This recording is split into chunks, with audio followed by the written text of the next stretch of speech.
Hi అండి. అందరెలా ఉన్నారు? బాగున్నారా? ఈరోజు స్వీట్ షాప్‌లో దొరికే కాజు కట్లీని ఈజీగా ఇంట్లోనే ఏ విధంగా ప్రిపేర్ చేసేసుకోవాలో చూసేద్దాం. ఈ కాజు కట్లీని తక్కువ ఇంగ్రీడియెంట్స్‌తో ఇంట్లోనే ఈజీగా అయితే మనం తయారు చేసుకోవచ్చు. చూసారు కదా! చాలా పర్ఫెక్ట్‌గా అయితే ఈ కాజు కట్లీ అయితే వచ్చింది. టేస్ట్ కూడా చాలా బావుందండి. ఇంకా ఆలస్యం లేకుండా దీని తయారీ విధానం అయితే చూసేద్దాం. ముందుగా ఒక మిక్సీ జార్ తీసుకొని ఒక కప్పు జీడిపప్పులనైతే వేసుకోవాలి. ఈ జీడిపప్పుని మనం ఒక హాఫ్ ఎన్ అవర్ ఫ్రిడ్జ్‌లో పెట్టేసేసుకొని ఈ విధంగా గ్రైండ్ చేసుకుంటే పొడి పొడిగా అయితే వస్తుంది. చూసారు కదా! ఈ విధంగా గ్రైండ్ చేసుకుంటే సరిపోతుంది. పొడి పొడిగా అయితే వచ్చింది కదా! ఇప్పుడు స్టవ్ వెలిగించుకొని ఒక పాన్ పెట్టేసేసుకొని హాఫ్ కప్ షుగర్ అయితే వేసుకోవాలి. ఇప్పుడు దీంట్లోకి ఒక హాఫ్ కప్ వాటర్ కూడా వేసుకుందాము. వాటర్ కూడా వేసుకున్నాక ఒకసారి అయితే కలిపేసేసుకుందాము. పంచదార కరిగితే సరిపోతుంది. ఎటువంటి పాకం రావాల్సిన అవసరమైతే లేదు.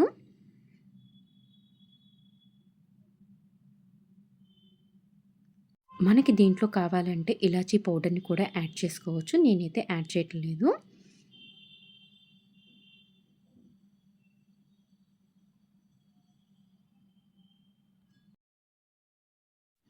షుగర్ అనేది ఈ విధంగా కరిగిపోయి బబుల్స్ వస్తే సరిపోతుంది.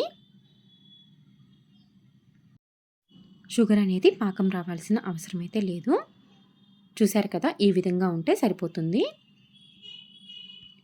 ఇప్పుడు దీంట్లోకి మనం ముందుగా రెడీ చేసుకున్న కాజు పౌడర్‌ని అయితే వేసుకోవాలి. కాజు పౌడర్‌ని వేసుకున్నాక ఉండలు లేకుండా అయితే ఈ విధంగా కలుపుకోవాలి. మంటైతే లో ఫ్లేమ్‌లో పెట్టేసేసుకొని ఈ విధంగా కలుపుతా ఉండాలి. లేకపోతే ఉండలు కట్టే ఛాన్స్ ఉంటది. ఈ కాజు కట్లీ రెడీ అవ్వటానికి 15-20 మినిట్స్ అయితే టైం పడుతుంది. మనమైతే ఈ విధంగా తిప్పుతానే ఉండాలి. ఇప్పుడు దీంట్లోకి ఒక 2 టేబుల్ స్పూన్లు అయితే నెయ్యి యాడ్ చేసుకొని ఒకసారి అయితే కలిపేసేసుకోవాలి.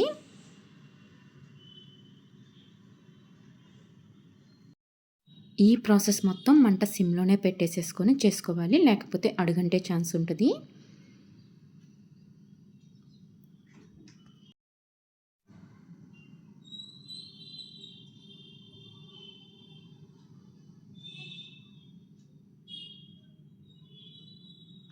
ఈ కాజు కట్లీ అనేది ప్యాన్ నుండి సెపరేట్ అవుతుంది చూసారు కదా! ఈ విధంగా సెపరేట్ అవ్వగానే మనకైతే రెడీ అయిపోయినట్టే.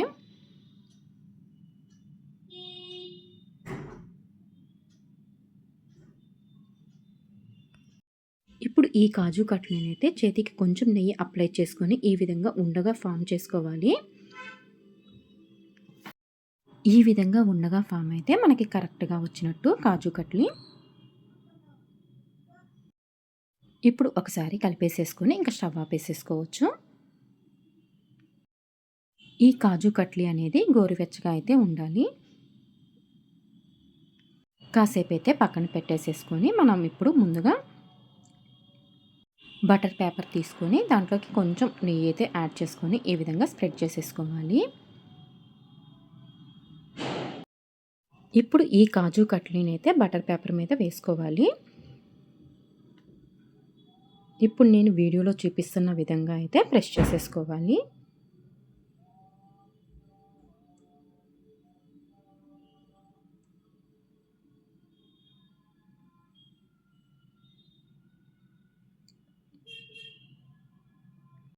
ఇప్పుడు మరొక బటర్ పేపర్‌కి ఘీ అయితే అప్లై చేసుకొని ఇప్పుడు నేను వీడియోలో చూపిస్తున్న విధంగా పెట్టేసేసుకొని చపాతీ కర్రతో ఈ విధంగా రోల్ చేసుకోవాలి. మరీ మందంగా కాకుండా, మరీ పలుచగా కాకుండా ఈ విధంగా అయితే రోల్ చేసేసుకోవాలి. నేనిక్కడ స్క్వేర్ షేప్ కోసం స్కేల్‌తో ఈ విధంగా అయితే ఎడ్జెస్ కట్ చేస్తున్నాను.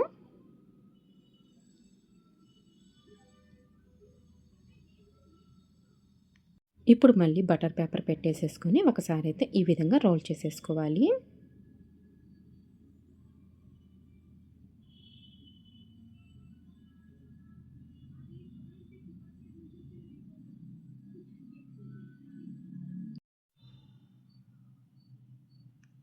ఇప్పుడు దీని మీద మనం సిల్వర్ ర్యాప్స్ అయితే పెట్టేసుకోవాలి.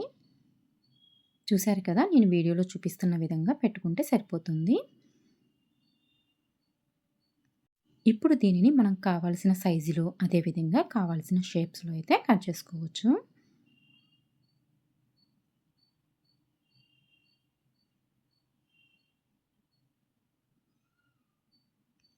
అంతేనండి. చాలా ఈజీగా కాజు కట్లీ అయితే ఇంట్లోనే ప్రిపేర్ చేసేసుకోవచ్చు. టేస్ట్ కూడా చాలా బాగుంది. తక్కువ టైంలోనే, తక్కువ ఇంగ్రీడియెంట్స్‌తో ఈ విధంగా అయితే ఇంట్లోనే ప్రిపేర్ చేసుకోవచ్చు. ఈ వీడియో నచ్చినట్టయితే please like, share and subscribe to my channel.